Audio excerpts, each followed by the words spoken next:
Hey, everyone. Hi. Hello. Welcome to another episode of Alison, Rosen is your new best friend. I'm very excited to welcome back to the show my guest in a moment. But first, I must check in with Tony Thaxton, a.k.a. self-professed bad boy of podcasting. Hello, Tony.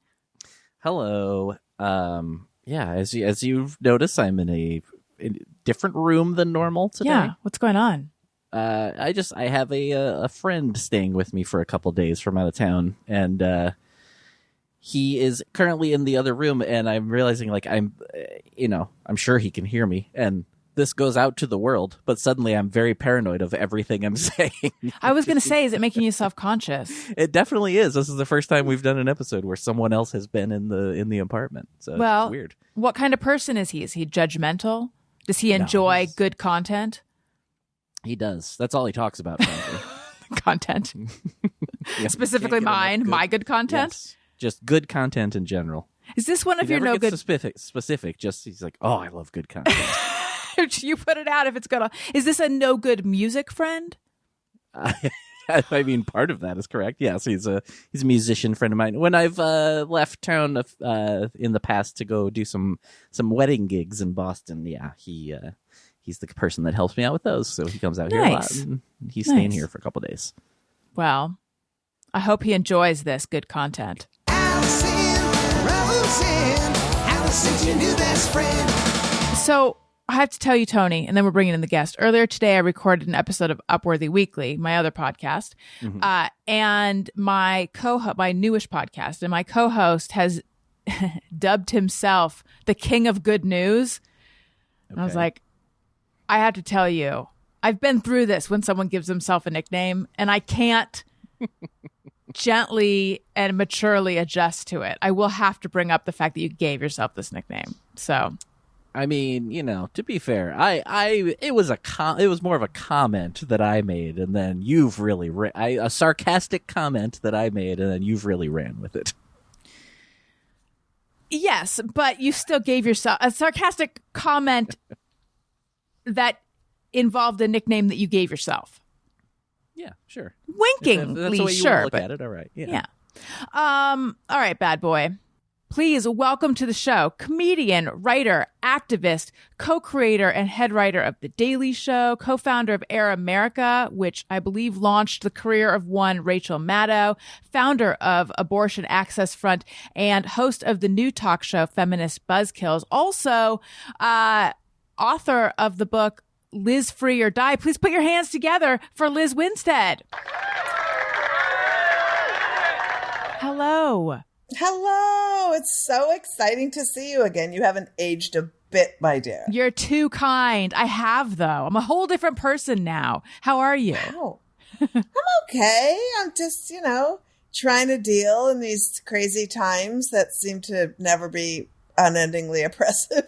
Yeah. I was thinking about how much things have changed since 2013. And back then you were trying to champion a semi-joking movement of giving blowjobs to loners. Do you remember?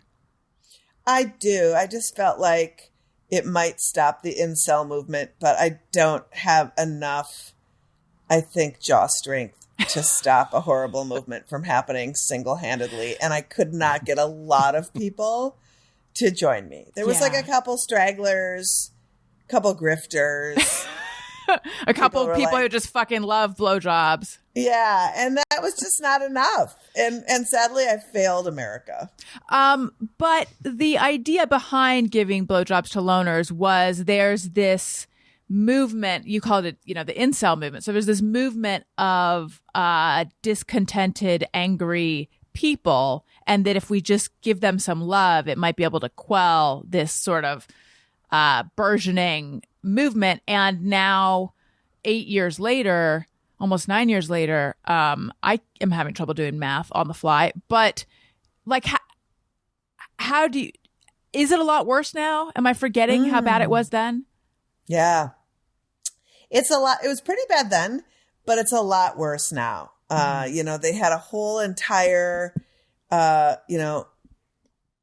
had a whole leader for 4 years. I'm sure I don't know who was you just mean. like flaming their rage. A president of the United States who was like, "You're right. You should be super pissed." because the world is just not fair to white guys ever. Right. You've just been ripped off this whole time.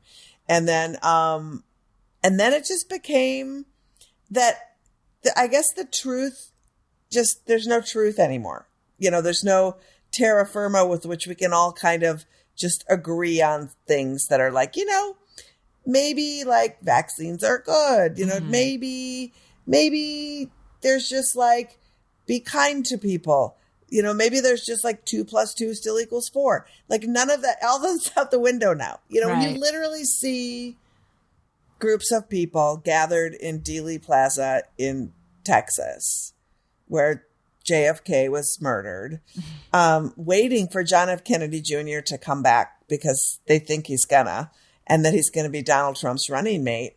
And they firmly believe that. I don't know what to say anymore. I don't know. I just don't know what to say. How bleak do you feel about what's going on in the world? I used to feel like the media was just sort of lazy. And so if people just heard some facts and laid out some truth, they were like, oh, wow, why aren't people reporting on that? I'm like, I know, we should be mad.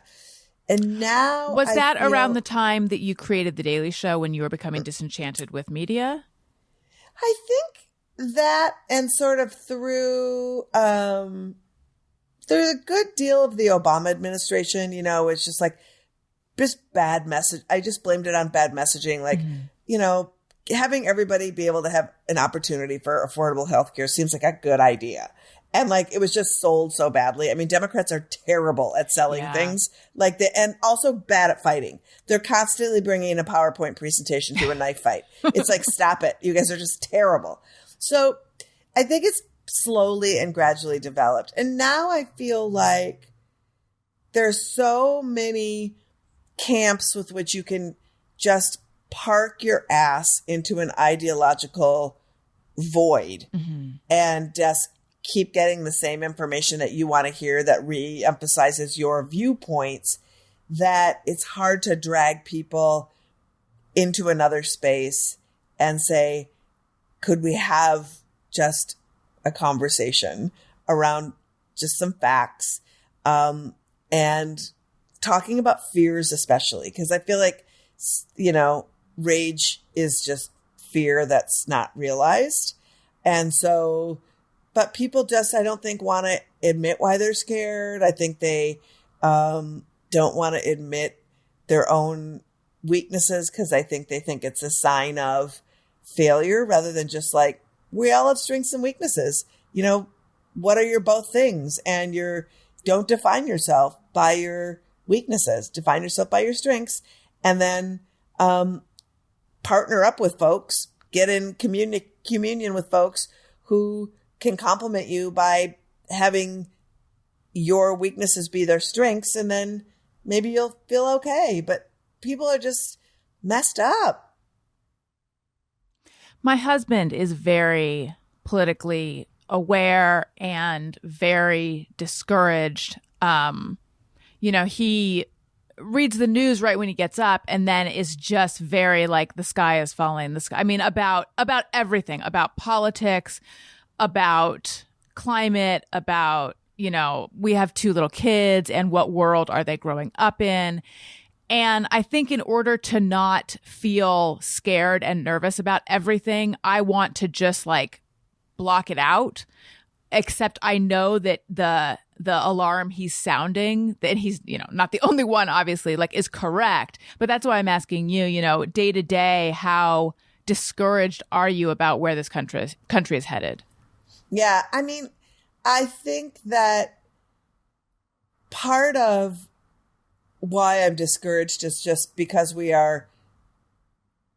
been detached from humanity because of the pandemic, and then before that, social media kind of helped create these spaces where we could just be alone in our thoughts on social media and have that. And so I think that us being alone with our own selves has been a giant problem. And I think also, like, the people who are out in the streets being like, my mask, my body, my choice, I need to get back to work, you know, just being wildly insane, you know. And they're also the people who have like the most guns and have like, bomb shelters and survival shelters, and they're the biggest snowflakes ever. It's like you spent 2 weeks with yourself alone and you were like, I can't stand this. I have to get out. Right. I'd rather a movement. I'd rather die of a virus than have to be home with myself. Another moment. Yeah. It's like, you've never wanted to go to church in your life. Now you're screaming about how the churches need to be open and schools need to be open. And, you never wanted to participate in your kids' homework. And now you're mad about critical race theory, which isn't even being taught to your kids. And it's I have no time to do anything. It's like, what do you mean? It's like, I feel like you have all the time because every moment of your time is filled up with like protesting in front of schools, then protesting in front of abortion clinics, then, binge watching and rubbing one out to Tucker Carlson. I mean, I guess I don't know where you should carve out time for like normal stuff. So tell me about Abortion Access Front, formerly Lady Parts Justice, right? Yeah. So Abortion Access Front, it's a nonprofit that I started with a bunch of other comics and writers and show busy types. And we do 3 things. We travel around the country and do comedy shows in states where it's just access to reproductive care is really profoundly terrible. And by those states, I mean every state. But we do focus on like, the South and stuff. And then we do a comedy music show. And then we incorporate conversations into the show with the providers of care and the activists on the ground. And then when you have a show that has like Sarah Silverman in it and Jill Sobule and all these cool people, you get all their fans to come. And then they hear from the local folks what they can do to help. And then we have tables set up at the shows and they can sign up right there to help.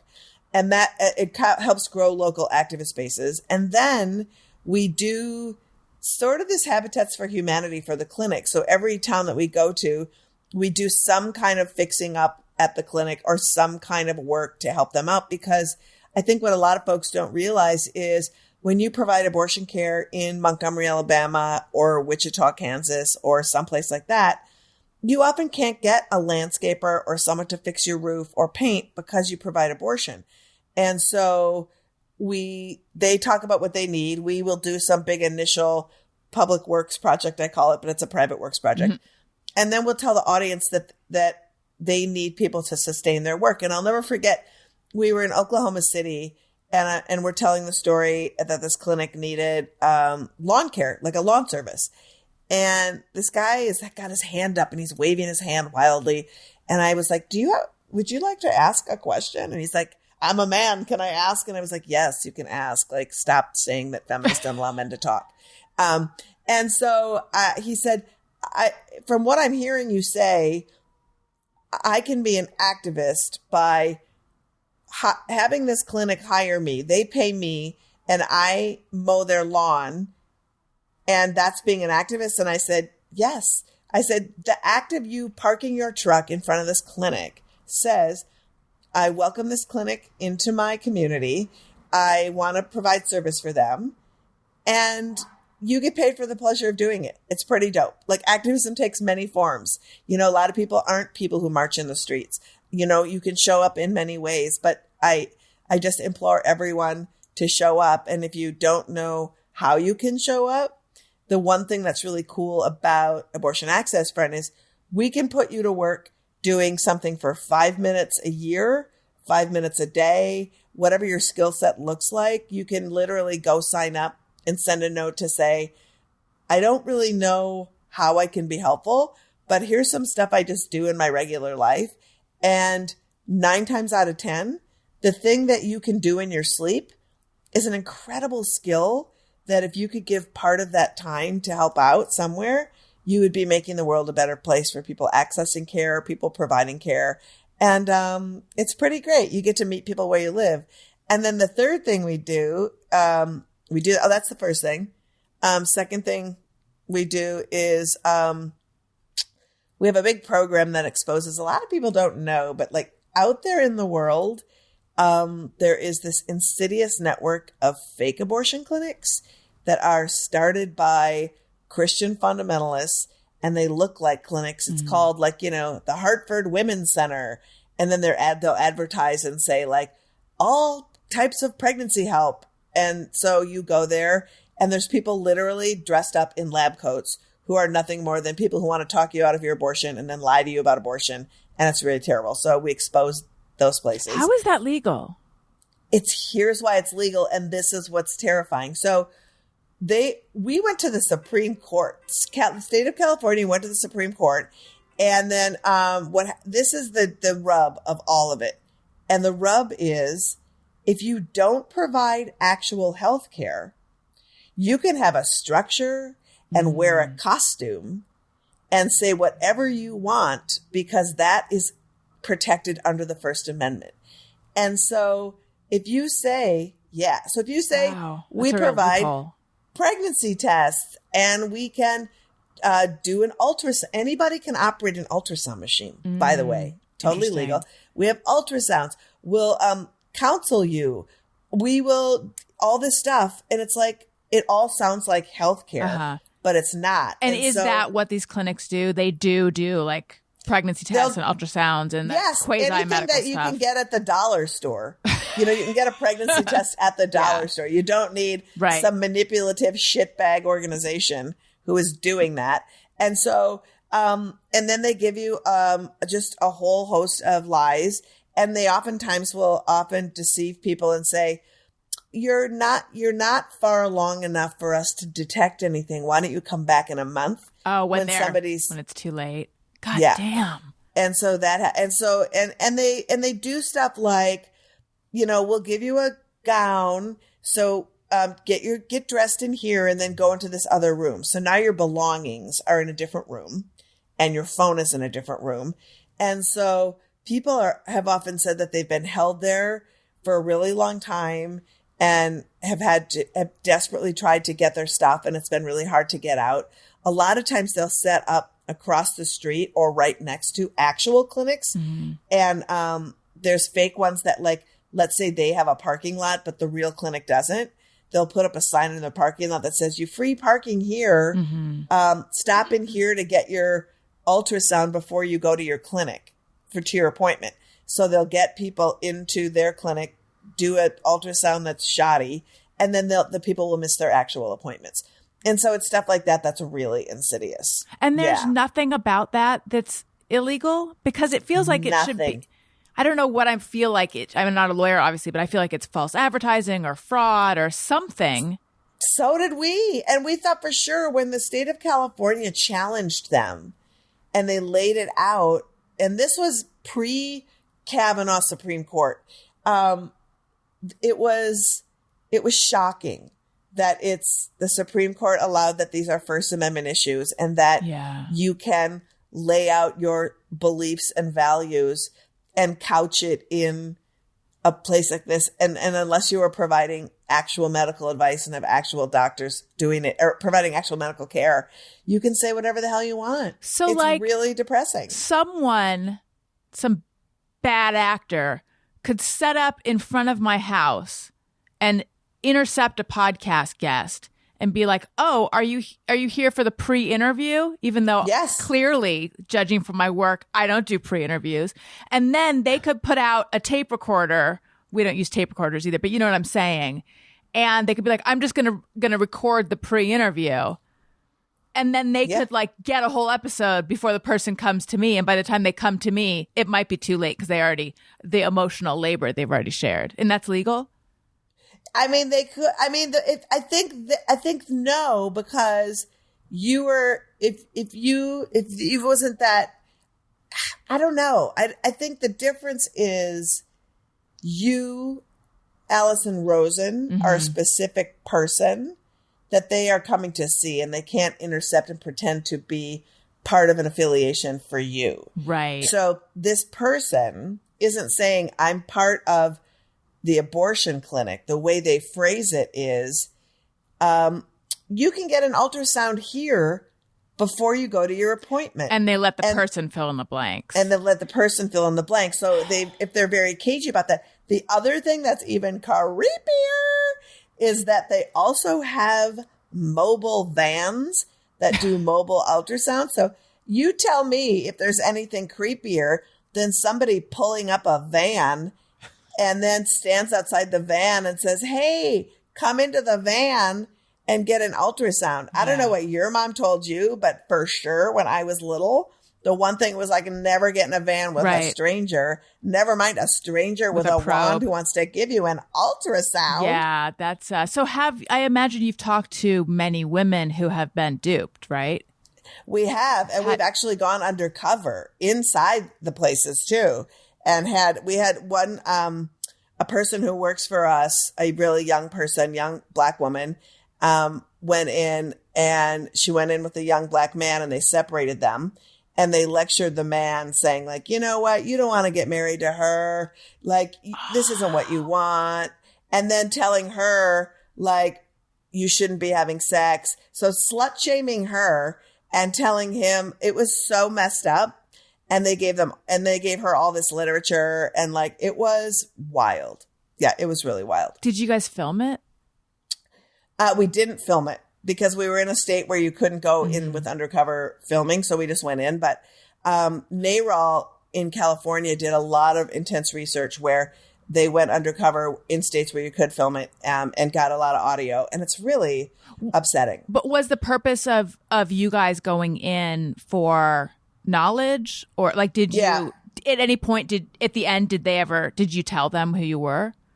No, we didn't. And I think we went in because we had done research. We had made calls. We had just scoured websites, talked to other people who had been in, and we just wanted to see for ourselves, without being just being vulnerable and saying what you wanted, to see what they would do and how much they would double down on investing in you having a child that you gave circumstances that weren't feasible. And, and it's this whole notion. And, there was a big Supreme Court case last week that they heard, this case in Mississippi. And one of the things that Amy Coney Barrett said when arguing this Mississippi case, which is a 15-week abortion ban. Roe v. Wade, right now, the law of the land says that you can have a legal abortion in this country up to 24 weeks. And so Amy Coney Barrett said, we have safe havens where people can just drop off their babies if they don't want them. Isn't that now an answer to abortion, where people can just drop off their babies? And it's like, you're a grown woman.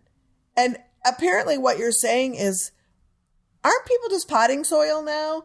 The act of giving birth and being pregnant is nothing. And what's the harm in just going and dropping off the baby at the firehouse and going about your career? I mean, it was so weird and terrifying that she was just ignoring the individual, and what actually childbirth is profoundly dangerous. Pregnancy is profoundly dangerous, and to just dismiss these things as just at the end of the day, you can just go bring your baby to I don't know where, these safe havens. I only know that firehouses are one, but I'm sure there's other places. The baby depository. The baby box.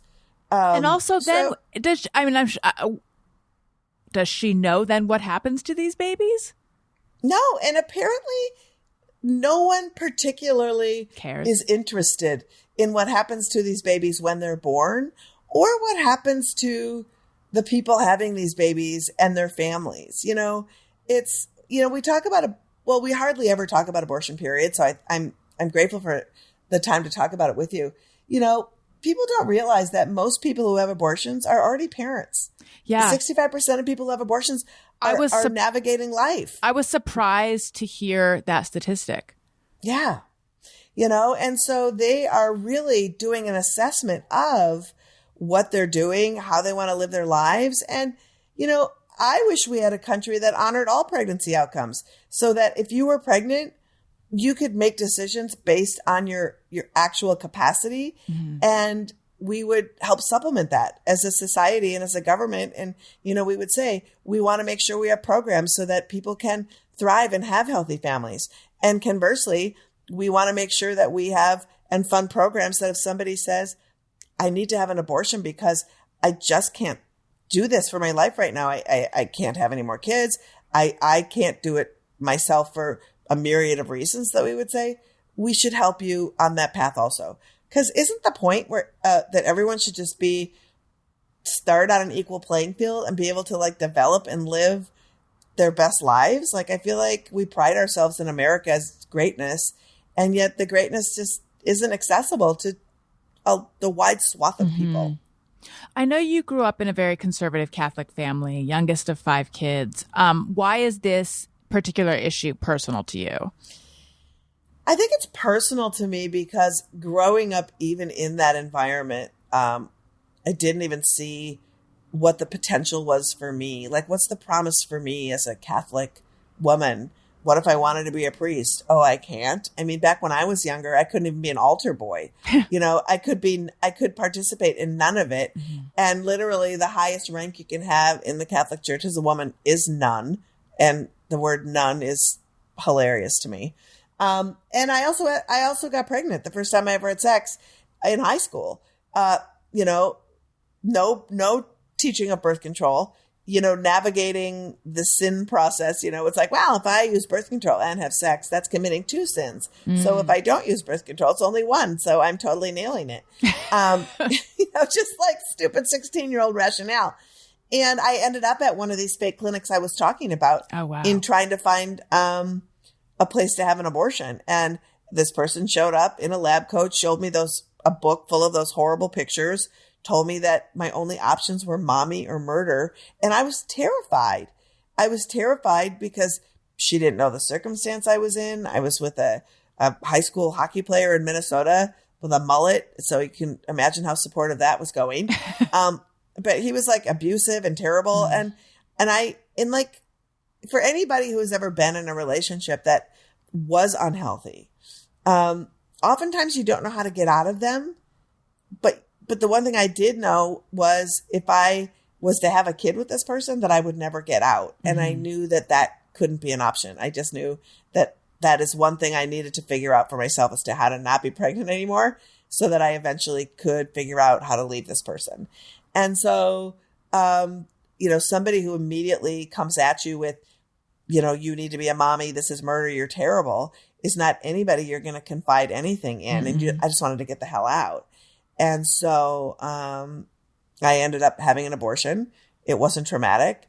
The people at the clinic asked me a series of questions that could have gone either way. They didn't lead me with something that would fulfill their agenda. They just wanted me to ask myself the questions that would make me feel as okay as possible about the decision I was making. And at the end of the day, when I was like, what do I want to do with my life? Who do I want to be?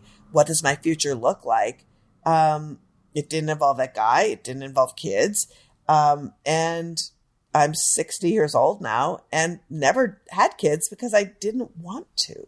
So I got to do all this stuff and pursue my dreams because somebody simply allowed me the path to do it, and I feel super grateful for that. And I feel like a lot of years, I was always pro-choice, but I wasn't active in making sure that other people could have the opportunity I did. And I think we all remember when Wendy Davis in Texas was filibustering and all that stuff was happening. And that was in 2011. And 26 other states had this horrible stuff happen. I really decided that I wanted to do a career switch where I could combine my comedy and my writing and sort of my Daily Show experience exposing all these losers, and really focus on this issue because I think it's important and it's not talked about enough. So, I want to be part of some kind of solution. That's what I want to be. If you hadn't gone to the fake clinic first, do you think the trajectory of your career would have been different? Like if you had just gone to get an abortion and it went as you hoped? I think that the access or the experience of that fake clinic gave me a real world insidious taste into what Catholicism was sort of teaching me, because the place was a Catholic place that I went to. I think that having the abortion, I think I was still exposed to just sort of the insidious nature of patriarchy and misogyny anyway, just being a woman, that I think the clinic was the fake clinic was a reminder. And I think that the access to the abortion and then watching the erosion was something I paid attention to a lot. And I don't think it would have changed. I think I would have been on this. I think I would have ended up in the same spot. Did your family know? Well, they didn't know, but they found out because I was $30 short when I had my procedure, and I gave them my address, and they sent a bill to my parents. And so my mom was terrified and like, oh my God, we have to pray for you and all this stuff. And I have to tell you, the greatest thing happened. First, she wanted to send me, there were this weekend like classes where you had to fall on some kind of shame sword and apologize to the Lord and Jesus. And I said, I'm not going to those classes. You can't, I'm not going. And she was like, well, then you have to go talk to the Father Moudry. He was our priest. You have to go talk to Father Moudry. And I went and talked to Father Moudry, and he said to me, you know, I'm a priest. I can't give you communion if you're going to not go to these things. But I also need you to know that it's like traffic school for Catholicism. Yeah. He said, but I also need you to know that I don't believe that you are going to burn in hell. And I don't believe that you are doing anything in your life that is going to cause God to hate you. And so you need to take that out of your mind and find forgiveness within yourself, because on behalf of the church, I forgive you. And that was really powerful. And he was like, so tell your mother that, you know, we had a long talk. I'll talk to her too, and it'll be fine. So that was really like great. Like that I had a cool priest instead of a fire and brimstone priest. Was he going rogue? What do you make of that? Maybe he was going a little rogue. Also, I think that like sometimes you just get those good priests who are just done with some kind of garbage around the church, because, you know, I've met plenty of good. I mean, there's a great organization called Catholics for Choice who, you know, really help navigate what it means to be a pro-choice Catholic in the world. And, you know, these arguments around abortion are never going to stop. There's going to be people who say life begins at this and that and the other thing. And it's like, except for life, when life begins, we can talk about that all day long. When pregnancy begins is a scientific fact, and how pregnancy develops and what that looks like and what potential humanity is scientific. And if your religion teaches you things about that wants to prevent other people from terminating pregnancies, I don't think that should live in any part of our government. I just don't. And so those are fights you're never going to win. But like, it is some utter garbage when they just have to spit out lies and stuff to just get their point across. It's like, I can't hear about ripping apart limbs and all this other stuff that's not true, and just like, shut up and stop getting in front of clinics, because their kink is shaming people going. And when you go to clinics and you see these men out there screaming, it's like, at one point, there's an amazing comedian named Joy L. Johnson, and you should have her on your pod. She's incredible. And she goes on the road with us a lot. And we were outside of a comedy club. And when we do our shows, a lot of times those protesters come to our shows and protest our shows. And this guy was screaming at Joyelle, and I was sitting on the curb because I was tying my shoe. And I looked, and he got an erection screaming at Joyelle. Wow. And I was like, you are so turned on by yelling at a black woman. Yeah. And I pointed it out. I was like, you have a boner, dude. You have a boner yelling at a black woman. What is wrong with you? What is wrong with you? And he was so mortified. And I was like, that's right. I'm shaming you. It was great. Felt great. I got a boner. And now Tony and I have boners. I know. We just all have boners. Really just paying it forward. Do you guys get a lot of hate on the road? Yeah, we get a lot of hate. We have a lot of, and they can't help themselves. And so it does them no service to bring those big, horrible signs to our shows, because it's like, even if you agreed with them, this is a comedy show. We're not providing abortions here. Mm-hmm. We're not doing that here. You are just traveling around with your hateful signs and you're screaming and being a mess. And I think that, you know, especially when the movement tries to pretend that they don't exist and that the anti-abortion movement is really pro-life and they're just nuns outside with rosaries just praying for you. Like, you know, nice try, but we have hours of footage, you know? I mean, yeah, I have an FBI agent who has to look out for me and let me know when there's like threatening activity. I've had my life scrubbed from the internet, and it's kind of scary, but not really, because it's really the providers that they look at as the bounty. And that's why for me, it's important to stand with those people. Because, you know, a person who provides abortion care can't drive home the same way in a week. They have to take different routes all the time home because they're followed. A lot of times these organizations will put flyers all over the neighborhood of where a person lives that says a baby murderer lives at, you know, 123 Walnut Street. You know, there's a lot of stuff like this that happens that I think people don't really understand what it means. And now with this Texas law, I mean, the Supreme Court ruled that the ruling came down this week. And what they ruled is that this law in Texas can stay in effect. And now bounty hunters in every state can burgeon up and terrorize physicians. People are scared to do their jobs. Doctors can't do their jobs anymore in Texas because they're afraid that they're going to get multiple lawsuits against them. And it's terrifying. So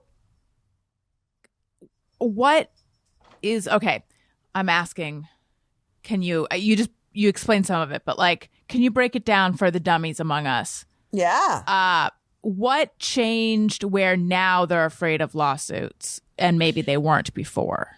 So Texas on September 1st imposed a law.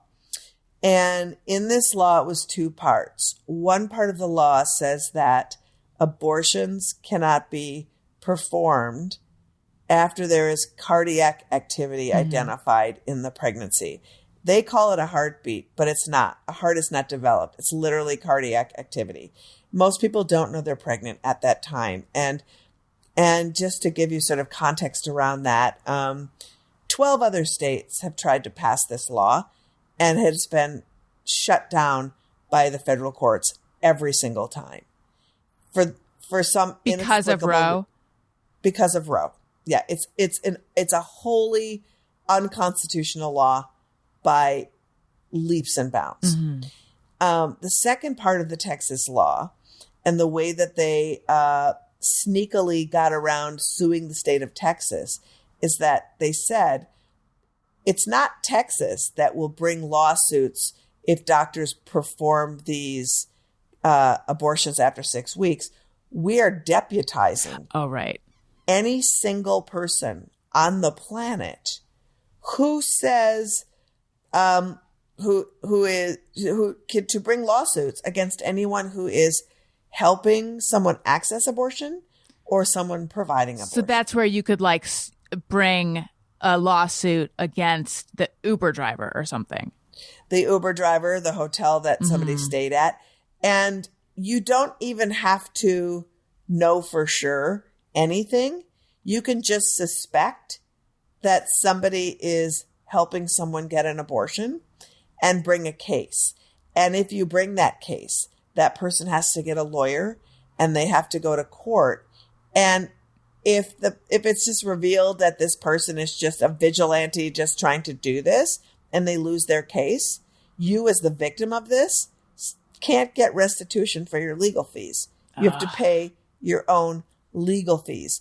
And so if you're a doctor, your malpractice it's death insurance by 1,000 goes cuts. up. That's right. And so what's happened now that the Supreme Court, first of all, this case went to the Supreme Court and they said, we're going to keep this law in effect, but we'll hear the case. Instead of saying it's unconstitutional, we'll hear the case, but in the meantime, we're not going to let it go into effect like they've done every other time. Mm-hmm. And I think the thing that's interesting is I think folks really need to understand that it's wholly unusual and unprecedented for the Supreme Court to take a case that lower courts have repeatedly said is unconstitutional.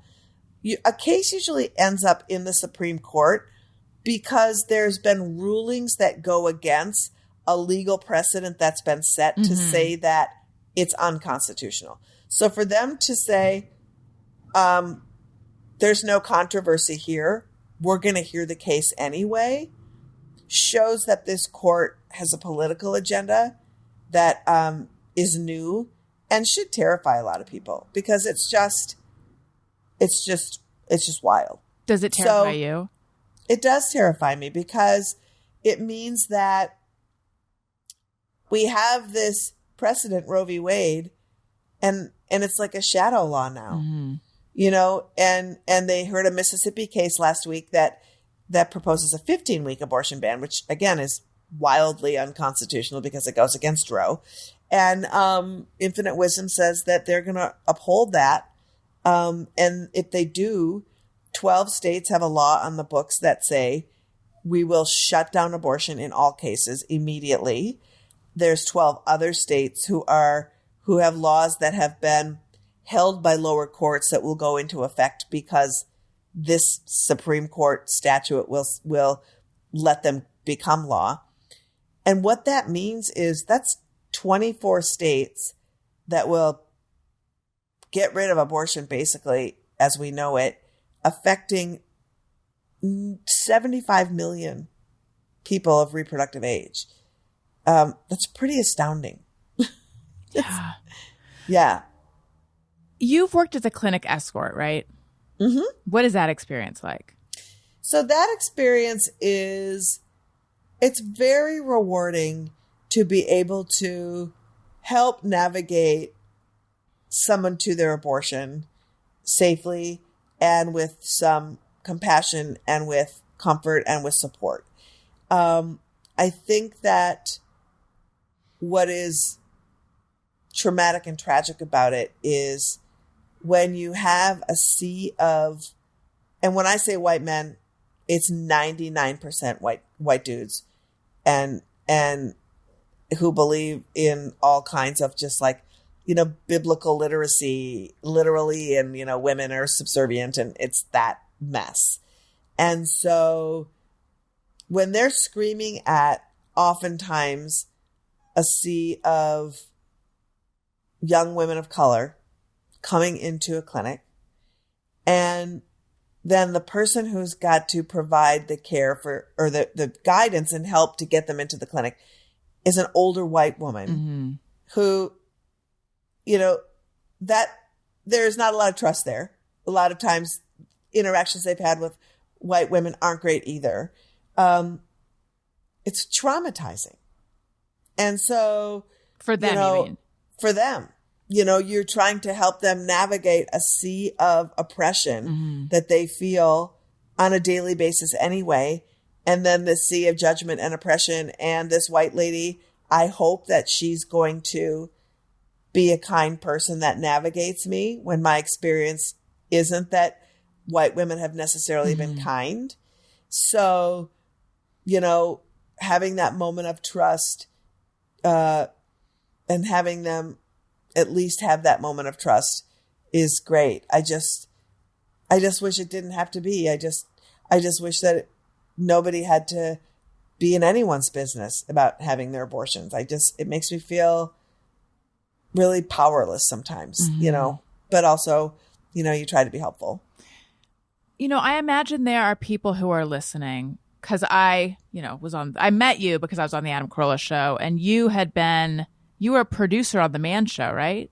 Or consultant producer on the pilot. Yep. Okay. So, and you know, Adam has many anti-abortion listeners, I'm sure, who I think many of them have like peeled off of my my podcast. But but still, I'm sure there's listeners right now who are like, pardon this language, but who are like, but I don't believe in baby murder. That's the end of it. Yeah, I don't know if there's. I don't either. Yeah. I am 100% against the murder of babies. I am 100% against it. I will agree with every single person on being against baby murder. And, it's, and that is the thing that is, there's a profound disconnect that maybe always will be with some people who are always going to look at abortion as baby murder.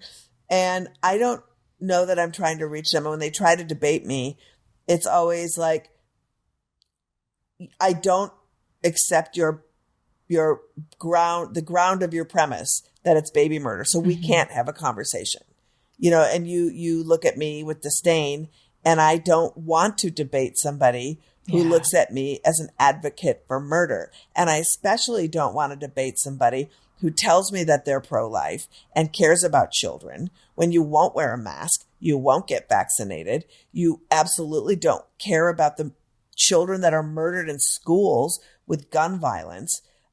You don't want to expand Medicaid to help poor folks get health care. There's not a single thing about your life that has told me that you are actually pro-life.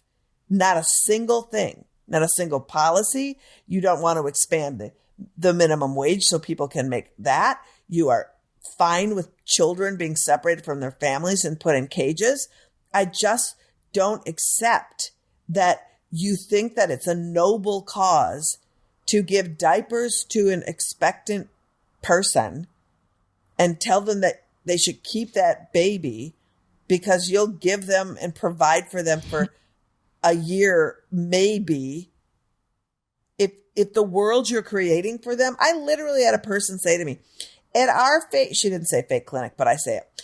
At our pregnancy resource, they call it a pregnancy. At our pregnancy resource center, we sign people up for all the programs available to them. And I said, did you vote to fund them or expand them? Or did you vote for people who are trying to shut them down? Because if you are not voting to create a better world for people who don't have a leg up, then this is a disingenuous, garbage place to be. Like, you're not doing good work. The work is deceitful. And so I have to see you living in a world where it makes sense. I mean, and I know that there's people who are just out there and that will listen. And I'm sure you're going to get a bunch of really crappy letters, and I apologize in advance. That's okay. I want to talk to you about having me on. But the truth be told is, unless you have done the work that I have done, and unless you have been on the ground as much as I have, been through abortion, talked to people who need them, seen what these people go through on a daily basis, see the compassion of the staff that works with people, that provides this care, you do not have enough experience to talk about it. Because what I hear from them all the time is lies about what abortion actually is, or even lies and or misinformation. It's willful promotion of information or refusing to actually find out what it is. And it's really sad, because there's been abortions forever. There's always going to be.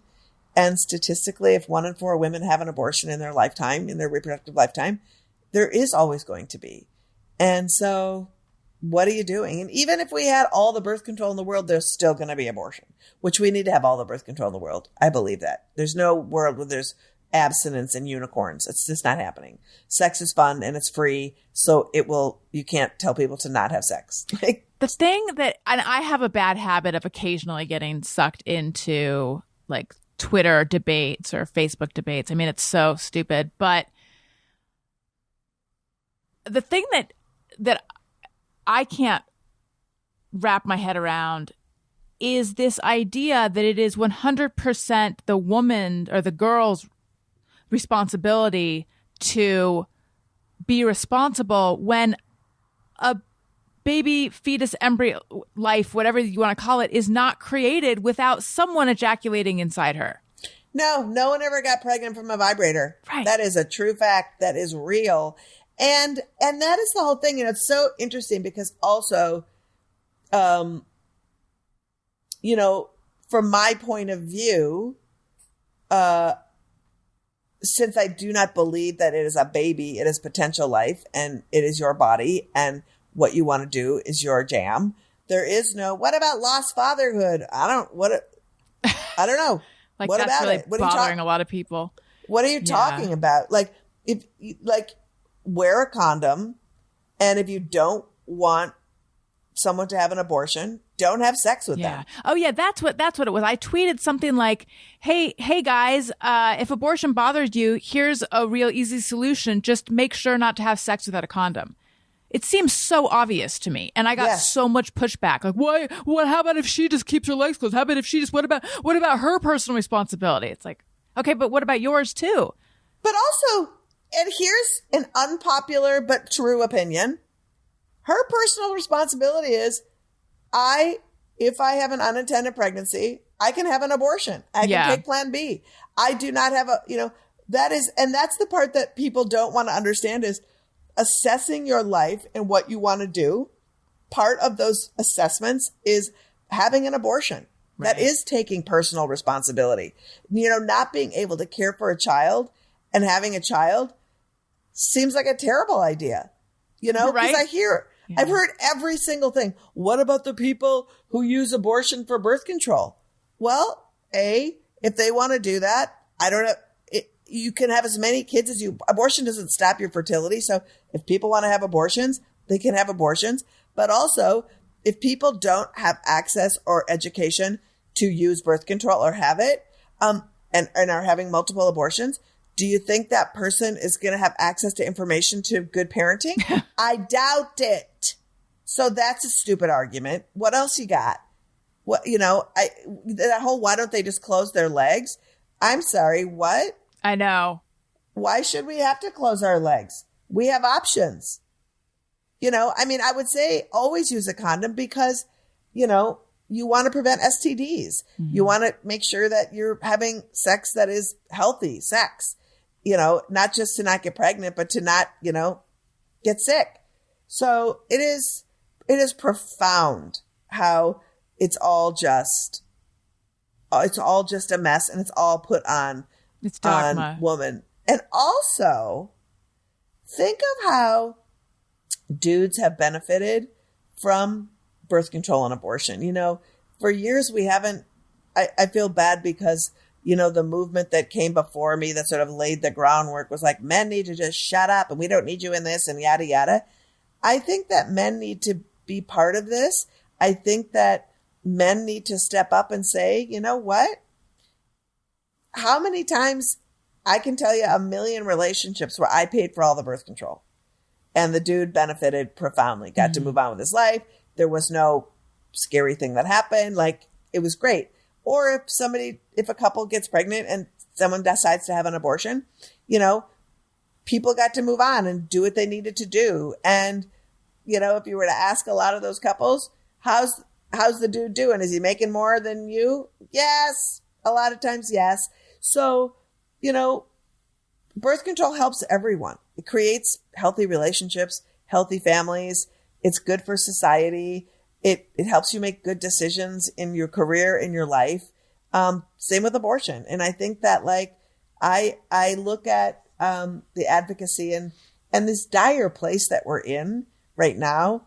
And if guys are listening and they're like, what could I possibly do to help? How could I be helpful? There's a couple ways. I'm always going to say, I'll take your money. Happy to donate Abortion Access Front. But also find out where there's actions and activities happening. Like, you can be an escort at a clinic and it's super appreciated. But if there's groups of people at the Supreme Court gathering and you want to go, it's really important to show that we're multi-gendered, ethnic, multi-generational advocates who care about people's humanity. You know, they got all these men over there on their side and they look like the people of life and all this other stuff. And we actually are that. So, you know, turn up. It's actually a good thing to do. People would appreciate it. So I am on Patreon, patreon.com/Alison Rosen. There's bonus episodes of The Friend Zone. There's a level where you can text me and I'll text you back. We're going to have a Zoom party this month. You can submit a carbohydrate that I'll call you on the Thursday show. And you can submit questions for our guests. And we have some questions for Liz. Questions from our friends. Okay, Whitney C. says, what was the last disappointment she experienced, even if minor? The last disappointment, I mean, I think the last disappointment was big, and it was having the Supreme Court rule that this bounty hunting law in Texas could stay in place, allowing every other state to enact it, and just what that's like. So that was a pretty big, like, that's a meta disappointment. Right. I think that, you know, small disappointments, a small disappointment for me is I am having a giant problem potty training my dog. And we had gone like 4 days and worked it out, and then just like setbackville of like peeing in the house and pooping in the house. So that's disappointing. I'm trying to figure out what I'm doing wrong, and I just don't know. Is this a young dog? He's a rescue that I got last year in February. And I got him when he was 1. And so he's just under 2. That's still pretty young. Still pretty young. And I've usually always rescued dogs who are like older, like 4 and up. I like a mini getting into the senior dog thing that's been house trained. And this dog is not. And it's been rough. No pun, right? No pun. What kind of dog is he? He is a, come here. Do you want to say hi? Yes, youtube.com/Alison Rosen. You can see, oh my God, I see like a fluffy poodly kind of dog. He's a Havanese poo mix. He's super cute. He looks like someone that would pee and poop in your house and not care. Well, I have to tell you also, he is adorable, but also this breed of dog has lips and eyes, and sometimes he looks like a person in a dog costume. And I've had myself and a couple of friends be like, Mr. Funk, his name is Mr. Funk. Mr. Funk kind of freaks me out because when he looks at me, I feel like he's staring into my soul. And I was like, I get it. He's not doggy. Sometimes he's like, look, bitch. It's really creepy. Maybe he's, what is it, Father Mooney? Father Mooney? Father Moody. Oh, Father maybe. Moody. Maybe he's come back to judge you. Maybe. Even though he was so kind before. Okay. Tammy H says, did you plan to be the host of The Daily Show? I'm curious of its evolution. And it seemed like such a boys' club. This may be too forward, but what is your unvarnished opinion of Jon Stewart? Oh, so I didn't ever want to be the host because it's the Daily Show. It's complicated, but it felt like a boys' club because the news is a boys' club, and so we purposely put like Craig Kilborn, as the host, had all these like very male dominated things because that's what the news was. In the back room, the 2 creators were women. Our supervising producer was a woman. Our executive in charge of production was a woman. Producers were women. The writers' room, I was the only woman, and we only had 6 writers. And I tell everyone, when we launched, we had 150 submissions, and we blind submit, meaning I don't see a name. I just see the submissions. And so we ended up with 6 people. But after 6 guys, and after that, it was like we kind of tallied it up, and we had 2 women that submitted in the totality. Oh, wow. And they just didn't do it. Yeah. It was a time when there wasn't a lot of, and there still isn't, I was a political satirist and I do politics in my stand-up. There's hardly any people that do political satire at all. and hardly any women that do it at all. And people just weren't like writing in tune with that. Very few people at all, period. And even less women. People were trying to do sitcom writing and like regular late night writing. Right. And so that's that. My unvarnished opinion of Jon Stewart.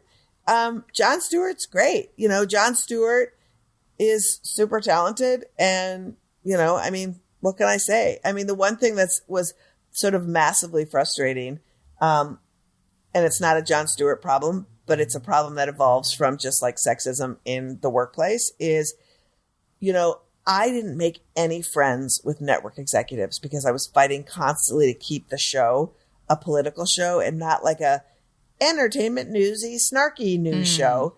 And they would be mad and pissed. Like and they wanted to make fun of pop culture? Yes. And I was like, if you want to have celebrity guests on, why do you want to do that? You're not going to make news doing that. Like, that doesn't make any sense to me. And also the news is very real and no one's doing it. Why don't, you know? And so I would push back. I was very like, I'm not hearing this. And then when John took over the show, all of a sudden, John had the same feelings about things that I did, really wanted to keep it political. And then it was fine. And then that's, you know, and then of course they would listen to Jon Stewart. And I was gone then. And I was like, oh, look at that. Look at that. Thank you, John. And it made me happy, at least, because it was an exhausting fight. And the one thing is, when you make a show and you create a show, you really want it to have legs. And you want to make sure that like your instincts were right and that it was good. And to have somebody come in and next level it. I mean, he leveled up so hard that it's like crazy. That was maybe the most rewarding thing that could have happened, was to have your dream be realized by a really brilliant person. What do you think of Trevor Noah? I think he's great too. You know, I think that like it's unfair to compare Trevor to John, because there's been such a media shift and such a landscape shift that the world that Trevor is responding to is one that is wholly different than the one that John and I responded to. And I think he's great. And what do you think of Samantha Bee? I love Samantha Bee. I think she's really funny, and I think she's doing a great job, and I think that she's fearless. And I just love anybody who's fearless. Okay, Shonda Jackson, two-parter. How did you start, and what was your first break that gained traction for your career? How did I start? I started on a dare. I literally was in college, and I was sort of the class cynic, you know, and I was just like, always loved news, but my comedy act wasn't really newsy in the beginning. I was just kind of talking about like more like sexism and dating and all that kind of stuff. So somebody dared me and I did it. And I kind of was hooked after the first night that I did it. I was like, I planned on being a history professor. That was what I wanted to do. And then I just kept doing stand up, and that was like it. I think my big break came, and this is a crazy story. The first place I moved, I grew up in Minneapolis, and Minneapolis was a really strong comedy scene back in the 80s. And had like 6 clubs, and people would come through, and it was great. And so I met a lot of comics from out of town because they came through to work. And so when I was ready to move out of Minneapolis, I didn't want to go to the LA or New York first. I wanted to go to a middle city. So I went to San Francisco. Yeah. And I lived with an incredible comedian named Dana Gould. Oh, yeah. Who was my room. I've met Dana on multiple times. Yeah. Yeah. So Dana was my roommate, and another guy named Alex Reed, who is an incredible, ran Malcolm in the Middle, very funny comedian, very funny producer. And so I was doing a show at this tiny club in San Francisco called the Holy City Zoo. It literally sat 80 people. And I had just come from a hell gig on stage. I am just screaming about this shitty gig in Merced, California. And just like horrible. And this guy is laughing in the audience. And I was like, oh my God, I'm not funny. I'm not being funny. I'm just being rageful. And you just sound like Robin Williams, and you're just morking out. It's fucking terrible. Shut up. Kept getting louder. And I was like, stop it. Are you going to snap your stupid rainbow suspenders next? Like, just stop. And I just kept shitting on this guy, and you know where this is going. It was Robin Williams. And he was like, you were so funny. I really want you to meet my manager. They're launching this HBO comedy special called Women of the Night. Women of the Night! And I think you should do it. And I was like, okay, I couldn't be on the Young Comedian special. I got to be on Women of the Night. Okay. So he introduced me funny to his whores. Funny whores. Oh my God. The open of it, we were literally dressed up like whores, getting out of a limo in an alley in big fur coats. It's fucking disgusting. But Andrea Martin was the host. It was crazy. Yeah. So he introduced me to his manager, and I got on Women of the Night. And so that was my first big break, which is pretty crazy. That is crazy. Were you stunned when you realized it was Robin Williams? Like, how did I was stunned because I knew that he would go there. And I think I was just so tired. And I was just having a moment too, because it was like my first place that I had moved to from Minneapolis. And so I'm in San Francisco. The only friends I had were comedians. Like, they're not supportive, really. A bunch of guys, you know, they mean well, but like, I'm a person who has like a very robust, non-Hollywoody, performy circle of friends, support network, and all that. And so I was just like, I didn't move to San Francisco to do a one-nighter in Merced where some asshole is just like shit. Like, it was just like a mess. And I think that I was just like, I thought I was going to come back to the Holy City Zoo, just do a set in San Francisco for smart San Franciscans. And this guy just was laughing a little too hard at my like rage. And I was like, I can't deal. So, yeah. I was like, oof. Jennifer Tokaji says, oh my God, I love her Twitter. She is such a smart, empowered feminist. I don't have a question, but I really admire how outspoken she is, and I love her politics. Oh, that's so nice. Thank you. Sometimes I feel like my Twitter is a super fun site. I mean, I just like spew. I mean, I spew what I spew. So I'm glad that it's that you find it enjoyable and fun, because it is just a lot of me, you know, raging on. So thank you. I appreciate that. I have to tell you, I think about a couple things that you said a lot. Back when you were on, you were saying some people hate sex, some people hate chocolate. When I was talking about the hate that I get, and that was what you were like, you can't, you know, people have terrible opinions all the time. Yeah. You can't please everyone. And that, I do think about that often. I mean, I think that that's just the way you gotta live, because if you think you can master something and get everyone to like you, you're going to set yourself up always for failure. And I say it to myself a lot too. And I still say that, Alison. It's like, there's people who hate babies. There's people who hate chocolate. So why would you be egotistical enough to think that everybody would like you? And once you realize that it's going to be okay, and that you find your space and you then gather a posse, it's much more rewarding. Yeah, I really admire what you do, because it's a cause clearly so important and so close to your heart, and you really are making a difference. And knowing that you're stepping into, a toxic stew where you're going to get like bile splashed on you all the time. Yeah. Well, and you know what's so interesting, and it's, I've made that choice, right? I'm a comedian. I talk about abortion. I talk about abortion I like make jokes about.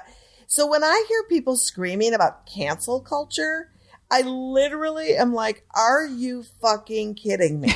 We work in the marketplace of ideas, and if people don't like your ideas or come for you because you did something, you're not canceled if you're screaming about it on the #1 podcast in America, or hosting SNL, or on your Netflix special. Mm-hmm. You're just mad. Are you mad that people who you wish liked you don't? Are you mad at the fan base that you've cultivated? Because I'm super unclear about how you're canceled, because I can't seem to escape you bitching about being canceled. Right. Right. I cannot seem to escape it. I open my fridge and there you are. I'm fucking canceled. I'm like, God, stop. Yeah. If you have $23 million for your Netflix special, you can buy your way out of cancellation. Mm-hmm. So just stop. And these are the same people who will so easily, I mean, not all of them, but plenty of them will so easily call other people snowflakes. And it's like, who's so fragile right now? All the time. The only ramification cancel-wise that's happened to you is there's articles written about it and people are mad at you. Yeah. And you're just mad about the people who are mad at you. And also, I couldn't get booked to save my life on like the popular radio shows because the guys didn't want a feminist. I couldn't get booked on late night shows because I was a feminist. Did I sit there and bitch and get bitter? No, I just kept my head down. I did whatever I could to cultivate an audience that wanted to hear what I had to say. And that was great. And I don't expect people who think I'm a baby murderer to come to my comedy shows. I'm not like, why am I not selling out Madison Square Garden? Like, it's just dumb. It's embarrassing. So that was a deliberate choice, though, to pursue something that you knew there would be more controversy around. And like, I guess what I'm saying is at one point, sorry, I'm going to backtrack. At one point, did you think maybe one day I'll sell out Madison Square Garden? I don't think I ever thought that because I understood profoundly that society viewed a woman who decided her opinion mattered and was going to take to the stage to say it, that was a radical act. And I knew that if I simply had opinions, and I'll tell you something, Alison, that was, we might have even talked about this the last time I was on your pod, but it was a big turning point for me. I was doing this joke in my act forever about how male Great Danes should probably wear underwear in public. And I used to say it like that. I really think male Great Danes should probably wear underwear in public. Big joke that killed. All of a sudden the joke stopped working. And I was like, why is this joke not working? And then I recorded myself twice saying it. And when I record myself, I don't listen right away. I record 3 times and then I listen back to see what the change was. The change was, instead of me saying, male Great Danes should really have to wear underwear in public, I started saying, I think male Great Danes should have to wear underwear in public. And by literally saying affirmatively, I think. So interesting. The audience didn't like that. And I just thought, unless I am wholly self-deprecating, I've never done comedy to make people feel comfortable about my presence. And by people, I guess I mean men, because that's what comedy club owners would say to me. Like, are men going to really like this? I just don't know if I want to take a chance on you doing 45 minutes in front of men. Because, it's just like, I mean, I've lived my life listening to the male experience and enjoying it tremendously, laughing really hard. Men have a funny perspective. But like, so why can't that be the same? And it just couldn't. And so, unless I was going to have an act, and it's changed profoundly now, which I feel really excited about. We've evolved where, Sarah Silverman and Amy Schumer and Ali Wong and people who are doing really strong, amazing comedy from a perspective of being a woman. And that's the other thing. I don't have another perspective. I walk the earth in this skin and in this body. So I don't have another perspective. I only have my own. Yeah. So tell me about Feminist Buzzkills. So Feminist Buzzkills, as we started this nonprofit, the one thing that really became clear, and it's been 6 years now of me doing this like full time, and is America would profoundly get upset when giant stories would happen around abortion out of Georgia or Alabama. And there was never any conversations around it any other time. Like there was issues of climate or of gun violence or whatever. And so I was like, I have a gift or a specialty to be able to talk about topics using humor, exposing hypocrisy. And so maybe if I do a talk show that can center abortion, like just like crazy ass misogyny, looking at sort of how all this shit is percolating and tell these stories from the get-go, I could get people to watch. They can laugh at the hypocrisy. They can get a call to action to say, this was just proposed. Let's get a group of people and like maybe try to shut it down ahead of time. So it's basically a really fun talk show that has great comedy videos, great conversations with experts and activists and researchers around this big giant topic of misogyny and abortion and all the things of sexuality all around it. And then we have comedians and musicians on who tell jokes or who are going to have conversations about the work that they're doing. So it's a 30-minute show that is trying to just like talk about something that's hardly ever talked about. And why not talk about it weekly and then just let everybody know who the real people are doing bad shit, giving people all the information they need, and giving them some stuff that they can do to make the world a better place. And where do people find it? They can find it on the Abortion Access Front YouTube channel. And it's really great. It's every Thursday. It drops at 4. And then we have the podcast version of it, which drops on Sundays, nice. Wherever you get your pods. Yeah, so it's kind of nice. And then I'm doing a big ass, if for your folks in the Twin Cities, I do a massive stand-up year in review show every year. This year it's called Bang the Dumb Slowly. So I'm at the Cedar Cultural Center the 29th, 30th, and 31st of December. So if you are in the Twin Cities of Minneapolis and St. Paul, come check it out. Thank you so much for taking the time to do this. Where, I know you don't want to, I'm not asking for geolocation, but roughly what neighborhood of Brooklyn are you in? I am near downtown Brooklyn. Let's just say that. I am very close to the Brooklyn Bridge. Oh, I'm sad we didn't get to our question about I wanted to answer the question. Oh, duh. I forgot that we didn't even get to it. Are you referring to just me or everyone, or are you referring to, hey, go fuck yourself? Well, I think I go fuck yourself with the Supreme Court. Yeah. But is it just me or is it Let's everyone? do just me or everyone. Is it just me or everyone? I'm glad you mentioned it because I totally, it just slipped my mind. So that is on me. Let's hear it. So I always duck when I go into parking garages. Oh. When I think I am going and it looks, I always duck. Yeah. It's so weird. Does everyone do that? When you're driving into a parking garage. Like you drive into a parking garage and it looks really low. Mm-hmm. I always duck. Or if there's one of those hanging things. Yeah. That says I always duck. I don't know why. Are you in? I'm going to hit it. Is your car I'm high in a up? car. Well, no, but I mean, it's not an SUV or anything. No. A Mack truck. I don't think I do that, but I don't think you're the only one because I've been doing this segment now for a while, and I'm pretty sure I've heard people mention that one. Tony, what about you? Do you duck? I'm not sure if I do or not. I know I definitely, if you're going through a tight space, I'll definitely pull my shoulders in, which makes I feel like that's basically the same thing. It's basically the same thing. Yeah, that whole making your body smaller thing is super bizarre. I do a similar thing if I'm in the house and I'm trying to get from one room to another quickly and my husband and my kids are around. I will, and again, this is a visual, so youtube.com/Alison Rosen. I'll go like this.